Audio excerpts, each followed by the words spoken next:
জাদুটোনা কিভাবে নষ্ট করবেন? অনেক সময় আমাদেরকে ব্ল্যাক ম্যাজিক করা হয়, জাদুটোনা করা হয়। আপনি আপনার উপরে কেউ তাবিজ করেছে কিনা, কিভাবে আপনি জাদুটোনা নষ্ট করবেন? কারো কাছে যেতে হবে না, আপনি ঘরে বসেই নিজে নিজে এই জাদুটে নষ্ট করতে পারবেন। বিশেষ করে আমাদেরকে সতর্ক থাকতে হবে। অনেক সময় আমরা বিভিন্ন মানুষের কাছে যাই এবং আমরা সেখানে গিয়ে বলি, আমাকে একটু হাজিরা করে দেখেন যে আমার ভিতরে কোনো জিন আছে কিনা। তারা তো ঠিকই, যদি জিন নাও থাকে আপনার উপরে জিন একটা চালান করে দিবে, এরপরে আপনার কাছ থেকে বারবার এই জিনের মাধ্যমে ডিস্টার্ব করিয়ে আপনার কাছ থেকে টাকা খাবে। এজন্য আপনি কারো কাছে যাবেন না, নিজে ঘরে বসেই আপনি আপনার জাদুটোনা দূর করতে পারবেন, জাদুটাকে নষ্ট করে দিতে পারবেন। বর্তমান সমাজে ম্যাক্সিমাম সময় দেখা যাচ্ছে যে আত্মীয় স্বজন, একেবারে কাছের মানুষগুলো আপনাকে জাদুটোনা করে আপনার জীবনটাকে নষ্ট করে ফেলবে। অনেক সময় দেখবেন কিভাবে বুঝবেন? আপনি অনেক সময় অসুস্থ হয়ে পড়ছেন, কিছুই ভালো লাগে না, ঘরে ভালো লাগে না, দোকানে ভালো লাগে না, ব্যবসায়িক প্রতিষ্ঠানে ভালো লাগে না, অথবা ব্যবসায় বারবার লস হয়ে যাচ্ছে, অথবা সংসারে কোনো শান্তি নাই, স্বামী স্ত্রীর ভিতরে ঝগড়া হচ্ছে, অথবা কোনো মেয়ের বিয়ে হচ্ছে না। এই ধরনের কারণগুলো হচ্ছে ব্ল্যাক ম্যাজিক করা, জাদুটোনা করা। এটা হচ্ছে তার লক্ষণ। জাদুটোনা করেছে কিনা তার লক্ষণ হচ্ছে বারবার অসুস্থ হয়ে যাওয়া, বিভিন্নভাবে আপনি অসুস্থ হয়ে পড়ছেন। মেয়েটার বিয়ে হচ্ছে না, বারবার পাত্র আসে, দেখে সবকিছু ঠিকঠাক থাকে, যেদিন বিয়ে ডেট দিবে তার কিছুদিন আগে বলে বিয়ে করব না। এরকম অনেকে হয়, অনেকে আমাদের কাছে ফোন দিয়ে বলে।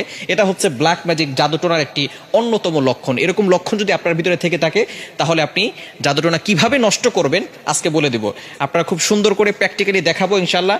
আপনি দেখে এটা যদি প্র্যাকটিস করেন, ইনশাল্লাহ জাদুটোনা যদি থেকে থাকে তাহলে আপনি নিজেই এটা করলে আপনার জাদুটোনা কেটে যাবে। ব্ল্যাক ম্যাজিক করে আপনাকে কেউ ক্ষতি করতে পারবে না, এবং এরপর থেকে আপনাকে কিছু আমল করতে হবে। আচ্ছা, আমি আপনাদেরকে দেখাচ্ছি। কলম আছে নাকি কারো কাছে? এই যে একটা কলম। সর্বপ্রথম আপনি যে কাজটা করবেন, প্রথমে অজু করবেন।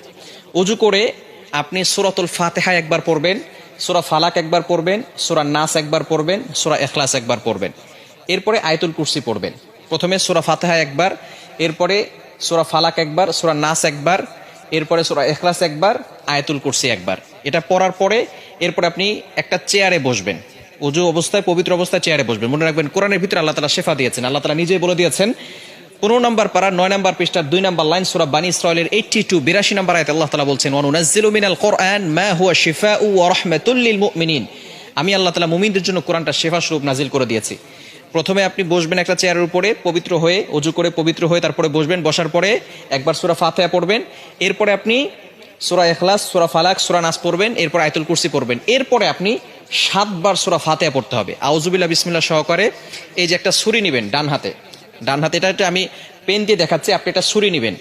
ডান হাতে একটা ছুরি নিয়ে আপনি মাথার উপরে রাখবেন, এভাবে রেখে আউযুবিল্লাহ বিসমিল্লাহ সহকারে সূরা ফাতিহা পড়বেন। পড়ে আপনি ছুরিতে ফু দিবেন।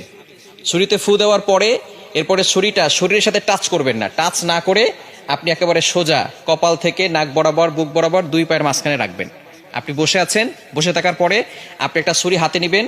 প্রথমে পবিত্র হলেন, সূরা ফাতিহা পড়লেন, ইখলাস পড়লেন, ফালাক পড়লেন, নাস পড়লেন, আয়াতুল কুরসি পড়লেন। এরপরে ছুরিটাকে আউযুবিল্লাহ বিসমিল্লাহ সহকারে সূরা ফাতিহা পড়ে ছুরিতে ফু দিবেন।